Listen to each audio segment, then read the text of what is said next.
So yun na nga mga tropa, welcome back rito sa ating munting YouTube channel, Earl's Game Yard. So for this video po so wala po tayo ngayon sa bahay natin nandito tayo ngayon sa Manukan.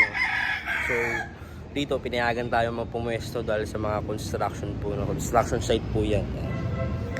So yan po yung mga manok natin. Mas makikita nyo po sila kung gaano sila kakatangkad.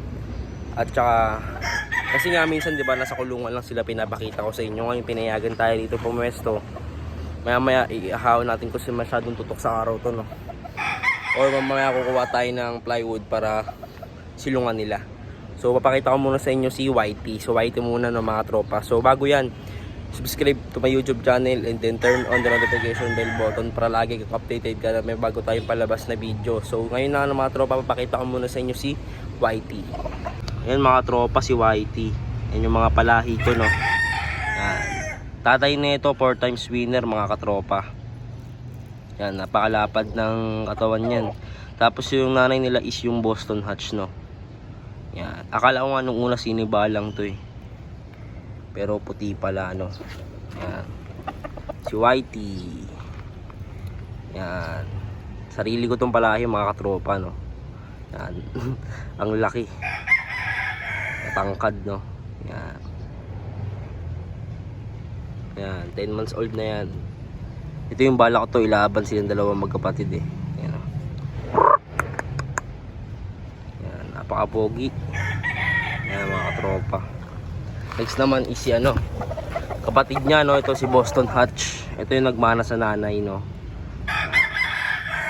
Napapansin nyo, matangkad din siya. Halos silang dalawang magkapatid magtatangkad Sila ay 6, 2 babae tapos 4 na lalaki Yan. Kaso nga lang yung dalawang lalaki yung isa sinop natin, tapos yung isa naman namatay kasi nga kasi nga nakakain ng putik mga katropa. Gold yung kapatid nila na yung panganay nila So yun yung unang nilabas, yung gold.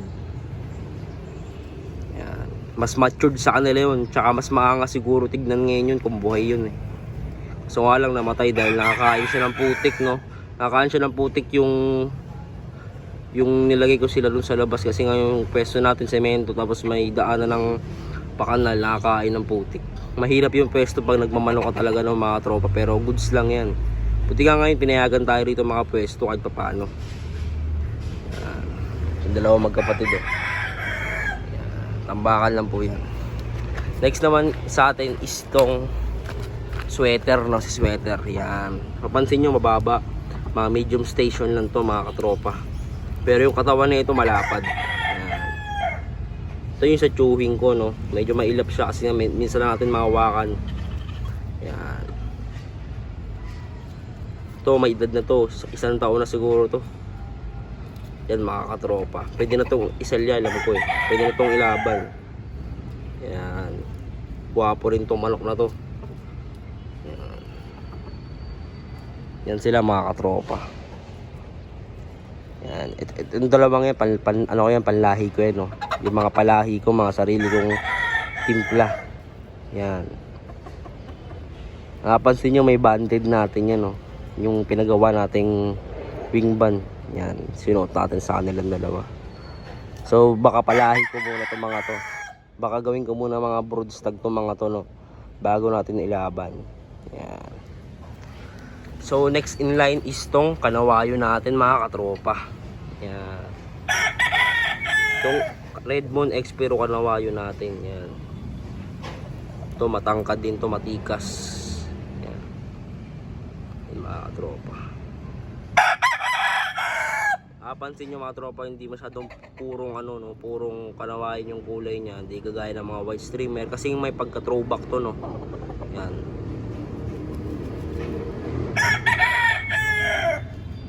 Yan mga tropa guwapo rin to.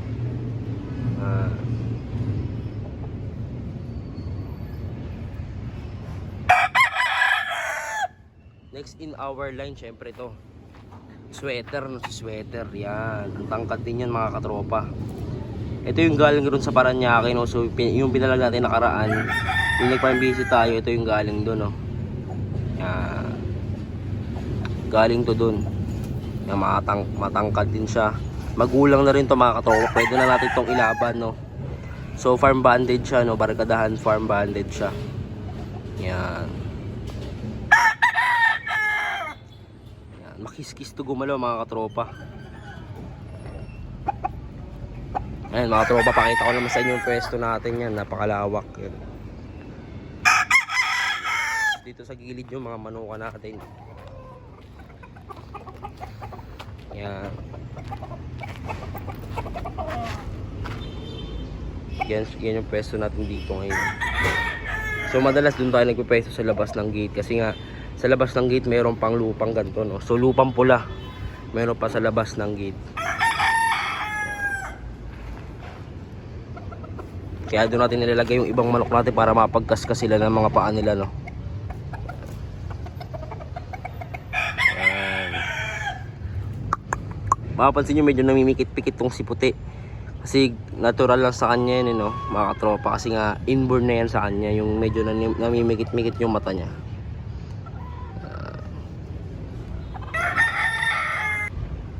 Pero to mga to talaga mga tropa, honest lang.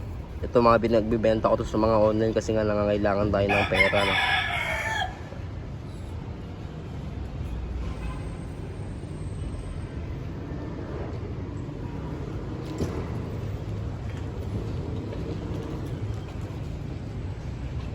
So walang napag-isip-isip ko na hindi parang ano, parang ayoko na ibenta to mga to. Kasi nga ano eh, sarili ko silang palahi.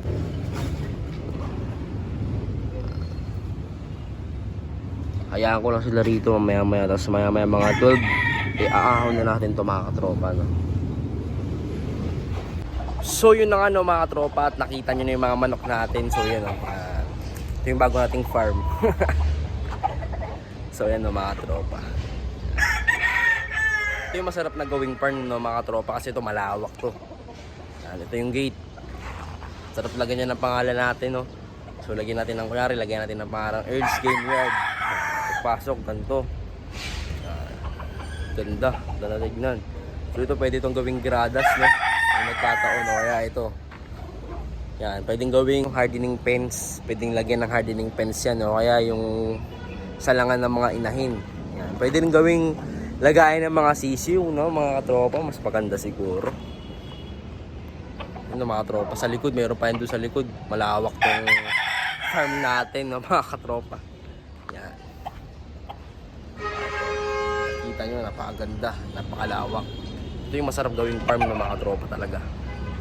Kaya backyard, pwedeng backyard to.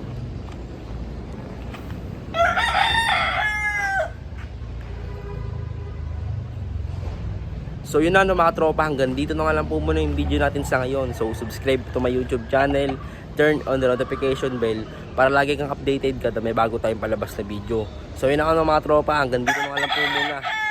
Subscribe. Peace!